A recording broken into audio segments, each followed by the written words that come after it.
Olá, hoje vamos falar nessa aula bônus a respeito de uma técnica revolucionária no manejo da insuficiência respiratória. Trata-se da ventilação mecânica não invasiva, ou mais conhecida tecnicamente como suporte ventilatório não invasivo. Estaremos apresentando nessa aula os conceitos básicos inerentes à VNI, assim como quais são os pacientes que são candidatos a essa terapêutica, as suas formas de operacionalização, monitorização e avaliação do sucesso nessa terapêutica. Vamos lá. O que é que nós conhecemos por VNI, ou ventilação não invasiva? Na verdade, a VNI, como falei no início, trata-se de um recurso revolucionário do âmbito da terapia intensiva, sobretudo para o manejo da insuficiência respiratória, uma vez que a VNI configura-se como um método de ofertar ventilação ao paciente e favorecer uma melhora da oxigenação a partir da aplicação de elementos ventilatórios a partir de uma máscara ou de uma interface. Interface essa, né, que é uma comunicação entre o aparelho, muitas vezes portátil, e o paciente.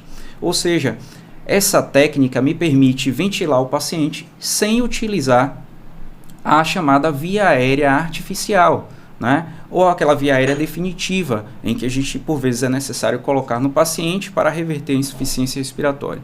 Então, assim sendo, essa técnica me permite ventilar o paciente utilizando, nesse contexto, máscaras, né? Sem necessariamente utilizar um tubo orotraqueal ou uma traqueostomia, tá?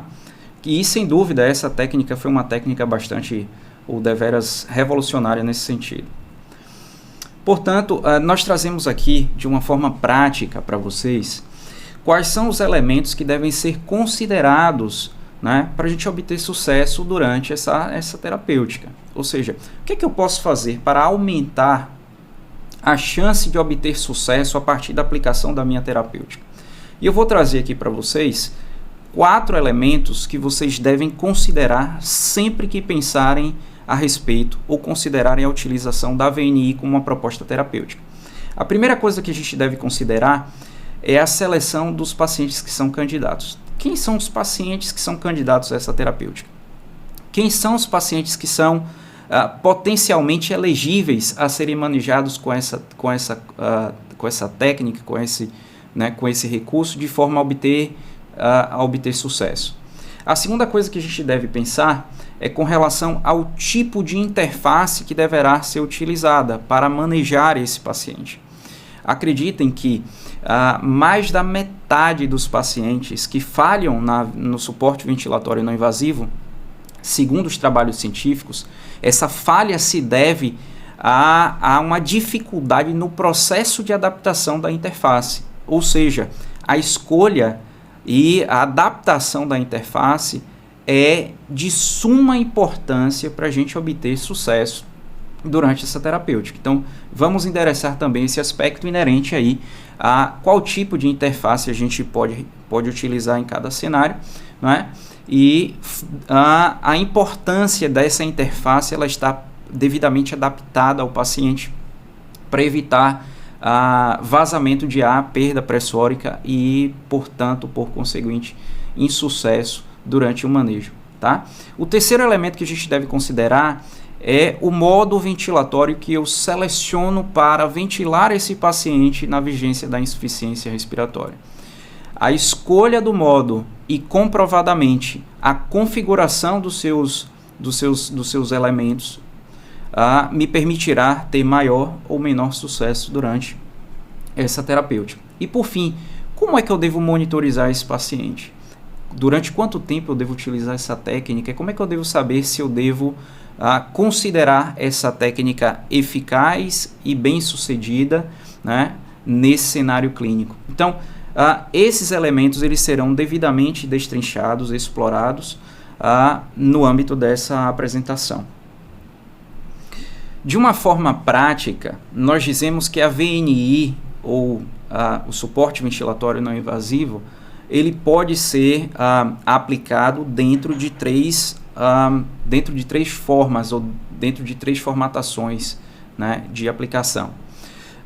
Nós temos a chamada VNI curativa, a VNI profilática e a VNI facilitadora. Qual a diferença, né, entre esses formatos aí de aplicação? Bem, vamos para a VNI facilitadora, né?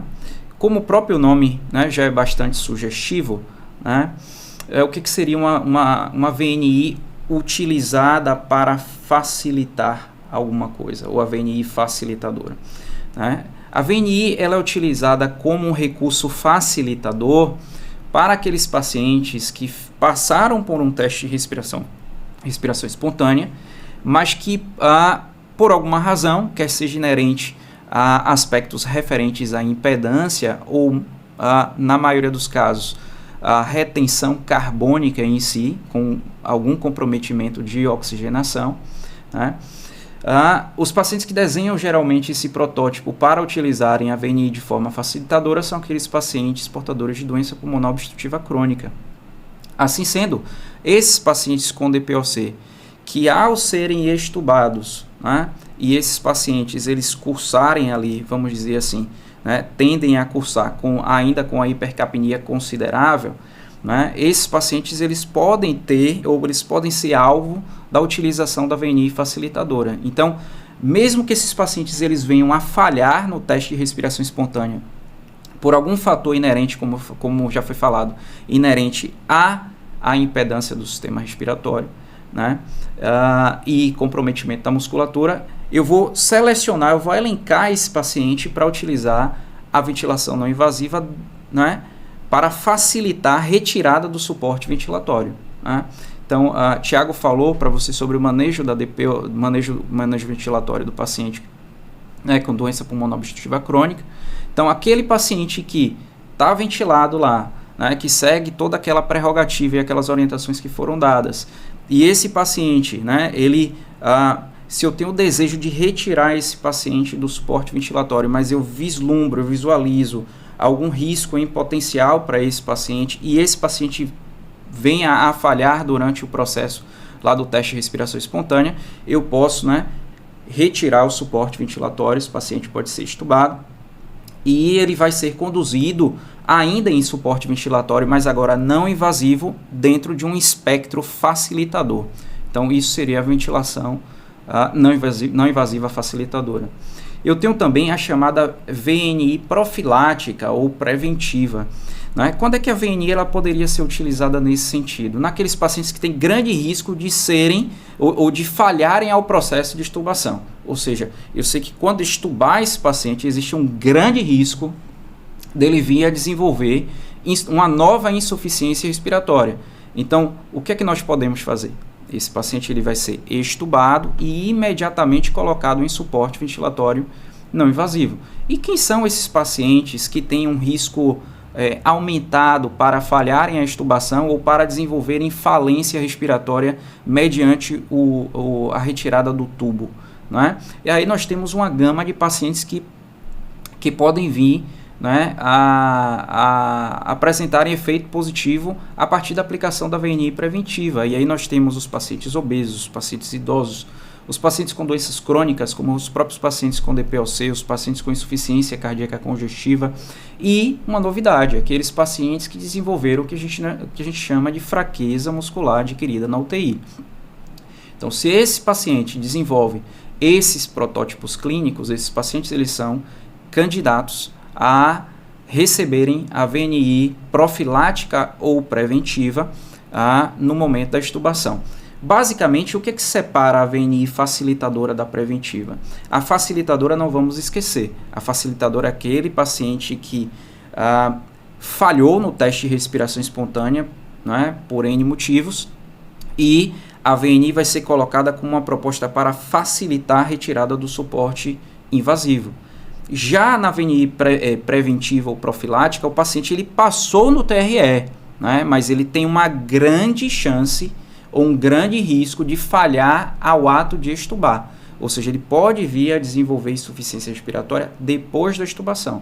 Não vamos esquecer que em uma das aulas falamos que o sucesso do processo de desmame ele deve ser contemplado dentro de um espaço de até 48 horas.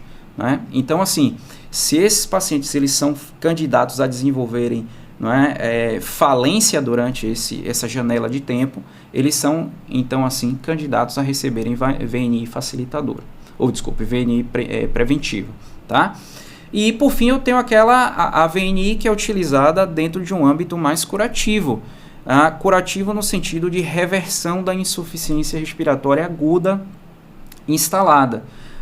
Em quais quadros eu tenho né, essa necessidade de aplicar a VNI com foco curativo? Uma condição bastante clássica, inclusive, que eu vou falar um pouco mais à frente, é o edema agudo de pulmão cardiogênico, né? Aqueles pacientes que têm insuficiência cardíaca congestiva descompensada, né? Sobretudo insuficiência cardíaca esquerda, e que desenvolvem ali congestão pulmonar e insuficiência respiratória. Nesse sentido, a instalação do suporte ventilatório não invasivo recebe nível de evidência ou nível de recomendação A, ou seja, a literatura aprova, né, e coloca resultados muito expressivos, positivamente falando, para os resultados que são obtidos a partir da aplicação de VNI nesses pacientes. Ou seja, a VNI de fato ela é capaz de curar e proporcionar a reversão da insuficiência respiratória e evitar a intubação e, por conseguinte, mortalidade. Assim sendo, a VNI curativa ela é de fato aplicada na vigência de insuficiência respiratória. E um quadro bastante clássico que nós temos são esses pacientes que desenvolvem edema agudo de pulmão cardiogênico.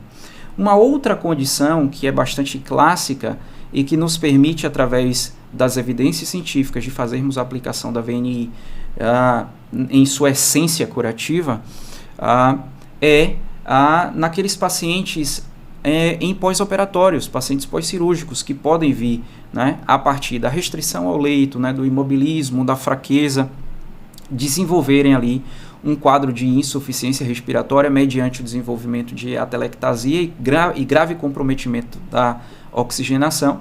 Esses pacientes são também candidatos a receberem aí VNI de forma curativa, né? Uma vez que vários trabalhos evidenciam que esses pacientes, quando recebem esse tipo de terapêutica, eles costumam ter a insuficiência respiratória revertida e ter a mortalidade evitada. Então, seria uma outra perspectiva da utilização da ventilação não invasiva. Com relação às interfaces, né? As interfaces são os elementos que vão me permitir o quê? Uma comunicação entre o ventilador, entre o gerador de fluxo e o paciente. Ele faz essa comunicação. Então, as interfaces nós temos diversas. Ao longo dos anos, várias interfaces foram sendo desenvolvidas como propostas viáveis e alternativas para ventilarmos os pacientes. Na imagem, vocês podem visualizar que nós temos aí diversos tipos distintos de interface. Nós temos aí, à esquerda da tela, uma máscara chamada de máscara nasal. É uma máscara pequena, né? Ela envolve a superfície nasal e que permite, né, como nós podemos visualizar, um conforto maior ao paciente, uma vez que ela ocupa uma área menor da face e, obviamente, expõe o paciente a um risco menor de lesão sobre a pele, né, uma vez que ela ocupa um território da face que é um território diminuto, um território menor. Então, os pacientes, eles comumente referem maior conforto ao utilizar a máscara nasal. Contudo, né, como tudo na vida, nada é perfeito. A máscara nasal, apesar de ser mais confortável para o paciente, né, e obviamente também representar uma menor área de espaço morto, né, colocando o paciente sobre um menor risco de retenção carbônica, esse tipo de interface dificulta muito a utilização de pressões mais elevadas. Por exemplo, se a gente quer manejar um paciente com insuficiência respiratória e vamos colocar esse paciente em um CPAP com uma PIP de 15, né? Uma PIP de 15 já é uma PIP muito elevada para esse paciente receber por via nasal, né? Então isso traz desconforto ao paciente e, de certa forma, de forma compreensível, compromete, não é, a eficácia da técnica. Então, naqueles pacientes que vão precisar de pressões mais elevadas para o manejo da condição, nós contraindicamos a utilização inicial, ou seja, como primeira escolha, a máscara nasal. À direita de vocês, nós temos 3 outras propostas aí para a interface que podem ser utilizadas, né? Temos a máscara oronasal, que é essa, né, à direita de vocês, vocês podem ver que ela cobre a região do nariz e da boca. Hoje é tida como uma máscara de primeira escolha, né, uma vez que ela tende a se acomodar bem ao rosto do paciente, né, o paciente também fica sob menor risco de retenção carbônica. Normalmente os pacientes tendem a tolerar mais e, uma coisa importante, os pacientes também não desenvolvem um sentimento, uma sensação tão grande de claustrofobia utilizando essa interface. Não é à toa que hoje ela é uma das interfaces mais recomendadas para serem escolhidas no momento do manejo inicial. Uma outra proposta de interface que nós temos é o helmet, ou capacete, que é esse que vocês estão visualizando na cor, né, transparente e amarela. Né, esse capacete, né, vem com uma proposta de nos permitirmos uma pressurização maior, utilizando o suporte ventilatório não invasivo, ou seja, ela me permite utilizar níveis pressóricos maior e, por certo, né, conseguir atingir uma pressão média de via aérea mais significativa e obter melhores resultados na oxigenação dos pacientes. Contudo, percebam que é uma interface que envolve toda a cabeça do paciente, né? Desperta no paciente, em muitos dos pacientes, o amplo sentimento ou a sensação de claustrofobia, né? Isso pode desfavorecer, isso pode, né, de certa forma, desencorajar os pacientes de continuarem utilizando ao longo de uma determinada janela de tempo. É, por vezes, também uma interface que tem muito ruído, muito barulho para o paciente, tá? E, obviamente, né, é uma interface grande e que propicia dessa forma ali uma grande área de retenção de CO2, né, o que pode também, no âmbito aí de uma insuficiência respiratória, sobretudo hipercapnica, não colaborar tanto para um desfecho mais favorável e positivo. Assim, é uma interface que tem os seus aspectos positivos, inclusive vem sendo testada em indivíduos pediátricos, né, com bons resultados em uma determinada categoria, mas que em níveis mais amplos e em um nível mais geral, nós observamos que ainda não é uma interface dentre as primeiras escolhas, tá? E uma outra interface que vocês podem ver aí é uma pronga nasal. Essas prongas, elas são muito utilizadas no contexto do manejo da apneia obstrutiva do sono, naqueles pacientes que precisam dormir, né, com o suporte ventilatório não invasivo, para obterem resultado, né, com relação à melhora da oxigenação durante o sono e, obviamente, afastar esses pacientes de desenvolverem ali algum tipo de evento cardiovascular durante o sono, tá? Então, a utilização da pronga nasal se reserva mais a esse sentido, mais a esse cenário clínico em específico. Existem alguns outros cenários que foram testados, mas hoje ganha força a utilização das prongas, sobretudo no âmbito aí do manejo da apneia obstrutiva do sono. Por fim, essa imagem é uma imagem também caricata, clássica, né, de um paciente recebendo ventilação mecânica não invasiva através de uma máscara que cobre todo o rosto. Essa é a máscara facial total ou full face. É uma máscara também que é bem tolerada por alguns pacientes, contudo, a sensação de claustrofobia é um problema, não é? Nem todo paciente vai, de certa forma, ser adepto a esse tipo de interface, mas que tem também as suas vantagens, não é? Permite uma maior pressurização, não é? Nós teríamos ali como uma certa desvantagem dessa máscara, né? O fato dela ocupar uma grande área do rosto pode expor também o paciente a lesões de pele, né? Uma vez que ela ocupa um território cutâneo mais representativo, tá? Então percebam que não existe uma interface perfeita. O que existe, na verdade, são interfaces com vantagens e desvantagens, e que caberá a você selecionar a melhor interface em razão do seu paciente e do cenário clínico que ele se encontra. Assim, nós trazemos para você um fluxograma que vai te ajudar a escolher a interface para esse manejo. Então, observem nesse fluxograma que nós trazemos, né, que foi extraído a partir da síntese, da análise de vários trabalhos científicos, né, de que a máscara de escolha para a grande maioria dos cenários, A escolha inicial deve ser da máscara facial, é a máscara que nós chamamos de oronasal, né? Essa máscara, né, deve ser selecionada de acordo com a morfologia do paciente, digo, com relação ao seu tamanho, ela tem vários tamanhos, né? Perceba que essa máscara ela tem que ser perfeitamente adaptada ao nariz e à boca do paciente, né? E ela não deve ser muito apertada ou muito justa. De certa forma, a região nasal é uma região bastante sensível, assim como a mucosa nasal é bastante friável. Assim sendo, a máscara ela deve ser o quê? Acomodada com conforto para o paciente. Então, escolha uma máscara apropriada, de tamanho adequado, que atenda à morfologia do paciente. Então, primeira escolha, máscara facial com tamanho adequado.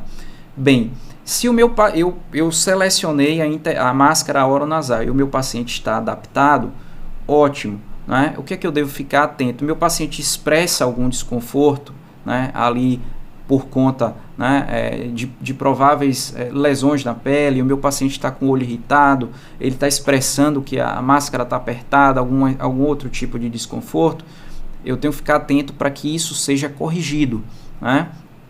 Se existe, por exemplo, uma perspectiva do meu paciente ter sido bem sucedido nos 30 primeiros minutos, ou até mesmo até 2 horas, a partir da utilização daquela máscara, e eu vislumbro uma perspectiva de continuidade, a literatura diz que existe a possibilidade, a depender de quanto de pressão você esteja utilizando, a possibilidade de você substituí-la por uma máscara nasal, entendendo que esse paciente ele pode ficar por algum tempo ali, além das 2 horas, né? Então, para trazer mais conforto, permitir inclusive o paciente a falar, né? A máscara poderia ser, num segundo momento, substituído por uma máscara nasal, tá? Caso o seu objetivo venha a ser alcançado dentro de até 2 horas, não haverá necessidade de substituição por essa outra máscara. Resolve-se apenas com a máscara oronasal, tá? Coloquei a máscara oronasal e o meu paciente não se adaptou. Qual seria, então, o próximo passo? Vamos tentar a full face. A full face é a segunda escolha. Tentei a full face, né, e o meu paciente se adaptou. Ótimo, né? E agora, o meu paciente não se adaptou à full face, ele continua com algum comprometimento de oxigenação, ele expressa algum grau de desconforto, eu já tentei a oronasal, já tentei a full face e ele não se adaptou.